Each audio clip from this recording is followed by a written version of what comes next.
Hello, Michelino here with another episode of our Great FM21 adventure.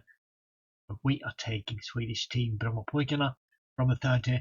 Feels like forever ago since we were in the third tier. We are in the top tier now, and we are fighting for title. We're fighting for the title. I'm going to whisper it one more time. We are fighting for the title. Here we go.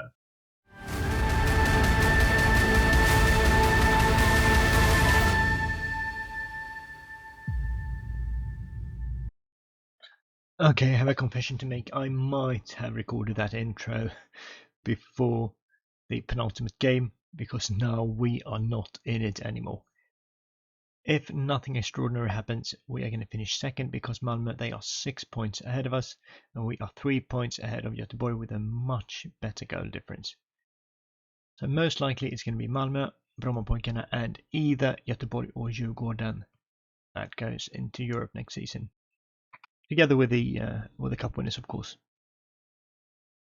If we look at the schedule since the Häcken game, we drew against Östersund, then we lost a strange game against Fehervar, where we were the better team, but they scored on basically every chance they had. We played a completely rotated team, though, which might have been the issue. We crushed Hammarby with our full first lineup. We beat IF Göteborg, who were second at that time, and then we overtook them. And now we are playing fierce rivals. 6th placed AIK are still a fierce competitor, even though we are more and more becoming the number one team in Stockholm, going from 4th to 3rd to 2nd to 1st. I hope that we will win this one and that we will be competitive in the final 3 games of the Europa League conference group stage, where congestion is nowhere to be found because our season is over by then. We go into the game looking slightly jaded, but we have a very strong lineup, I'd say. Hopefully we can ruffle some feathers and show AIK who is the top dog in Stockholm.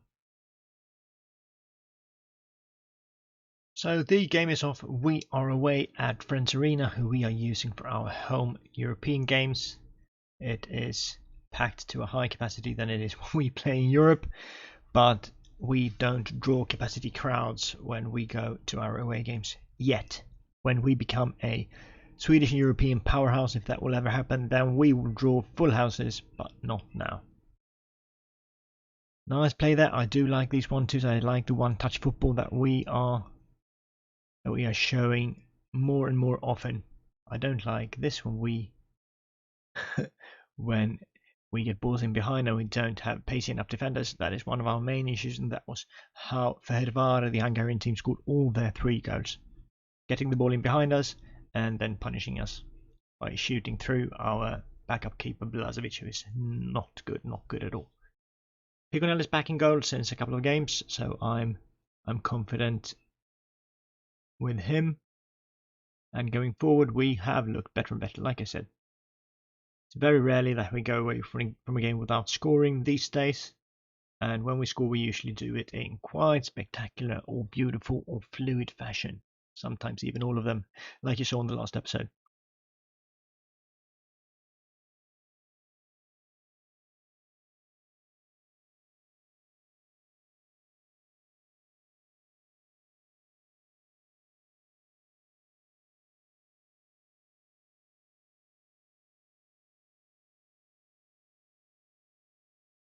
Struggling a bit here in the beginning.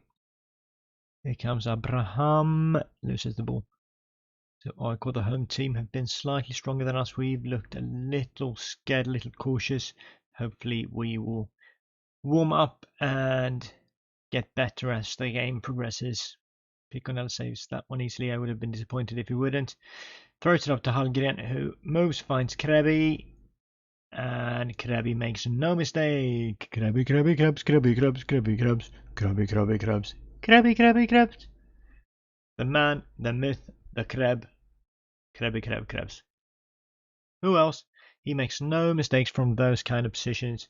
just waits until the keeper makes a move and then scores. And then he does some sort of chicken dance as he runs away. Or was that his poor impersonation of a crab? I'm not sure. But it's a perfectly timed run anyway. And we are 1-0 up away against fierce Stockholm rivals AIK.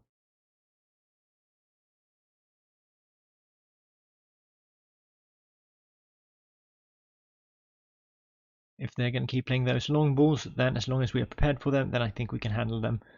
It's when they kind of catch us off guard and find space in behind us that they get dangerous like that.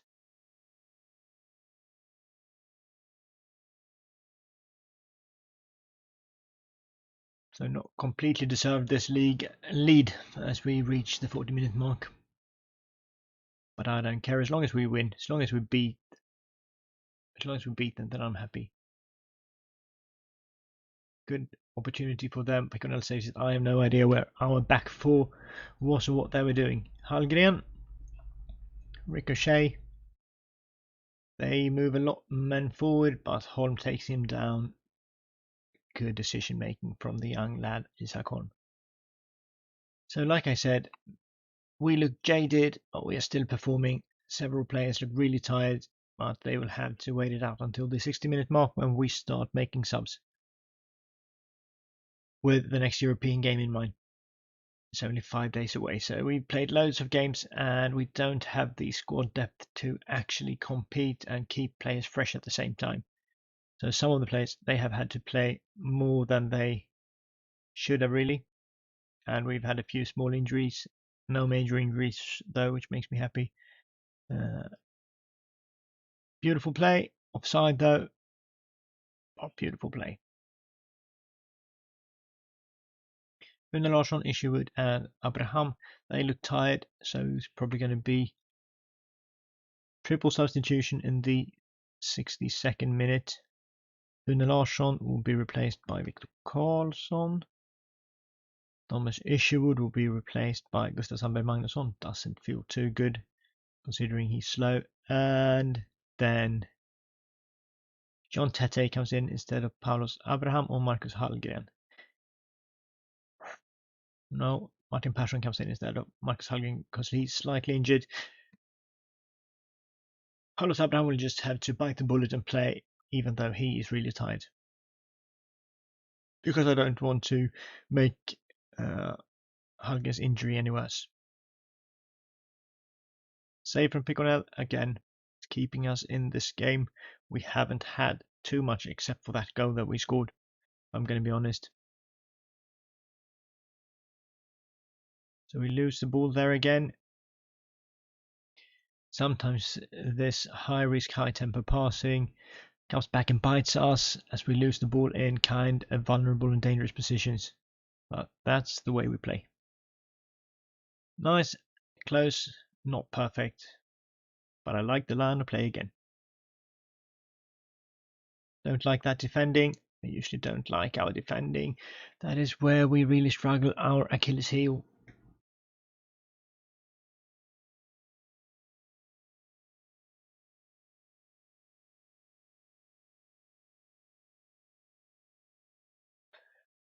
Bit of pinballing, a bit of unorganized play here.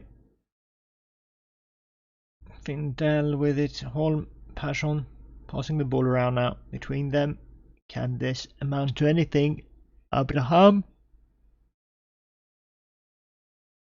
sends it into Kjell Andersson, but doesn't trouble Brolin, doesn't trouble him one bit. Instead it's an AIK chance. Hedlund crosses the ball over to the other side. Ejemark. They are passing it around, trying to find openings, and there they go, but he misses.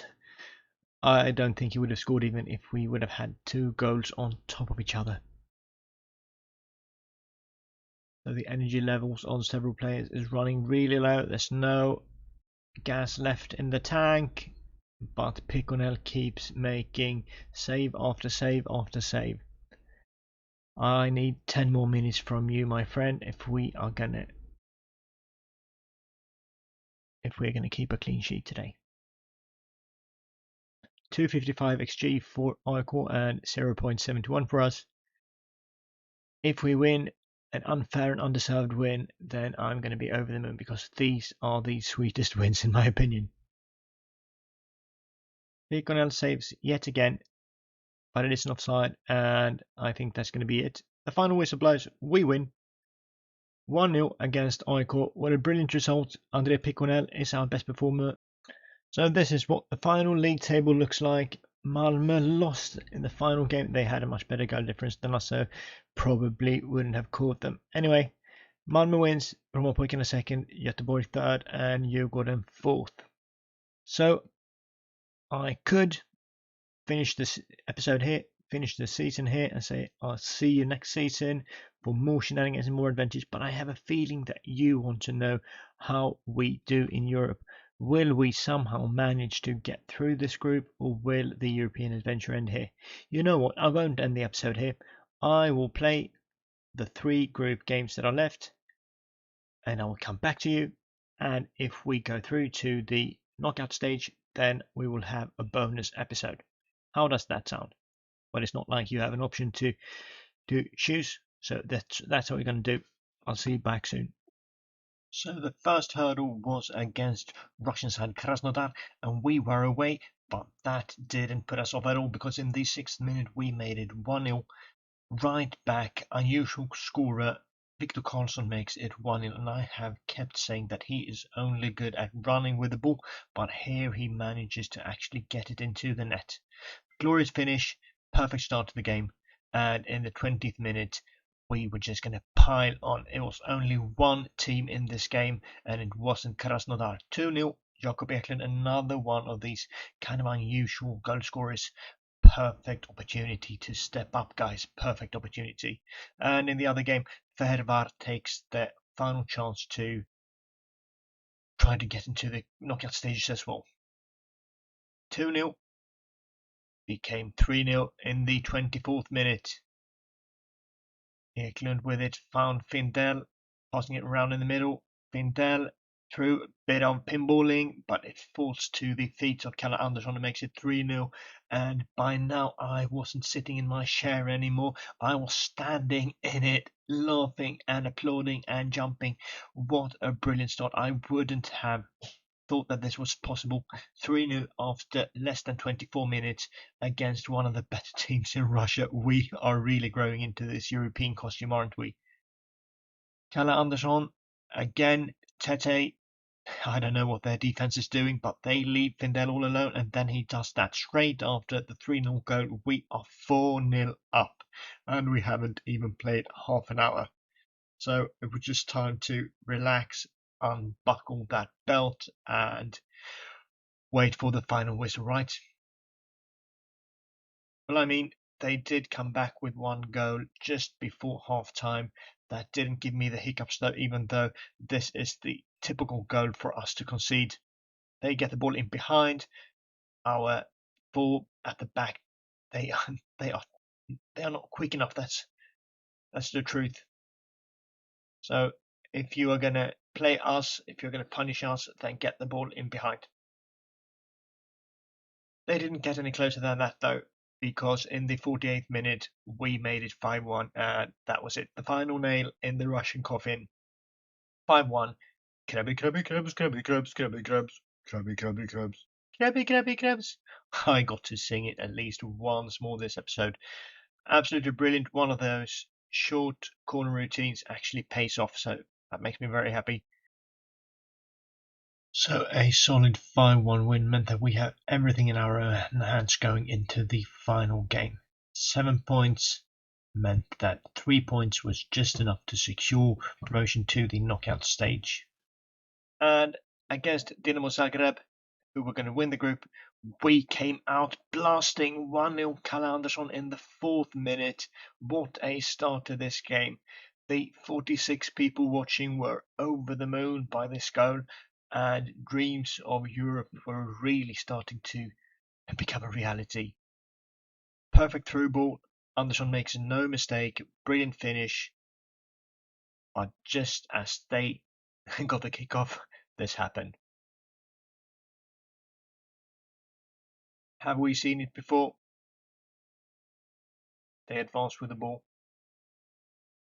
In behind, and a rare mistake by Piconel, but I think we need to blame him for this goal. It basically goes through him. So it was 1-1, and I was a bit nervous at this stage. Were we going to throw it away when we were so close? A win would 100% send us through to the knockout stage. But the boys, they did not disappoint. I didn't have to wait long. In the 12th minute, a cross in, Tete was there, headed the ball in behind the keeper, and we were 2-1 up. Look at that execution. Throw in from Augustinsson, Kalle Andersson turns his man around, gets it to Hallgren. Tight spot, but Tete's there and makes it 2-1. And then it was a lot of nothing. As you see by looking at these stats, we were the better team by far. 20 shots, 12 on target against their 2 shots, 1 on target. XG 2.45 versus 0.19. So a win, a glorious win at the National Arena. I cannot say that it was a packed capacity, but at least we won, which means that we are through to the knockout stages of the Europa League Conference. Doesn't that sound absolutely brilliant? I can hear the Champions League song playing in my head. I'm over the moon about this, and this means that we will prolong this season. We will have another episode for you. I'll be back in just a couple of days with the first knockout round of this Europa League Conference. Europa, Europa, we call it Europa League Conference.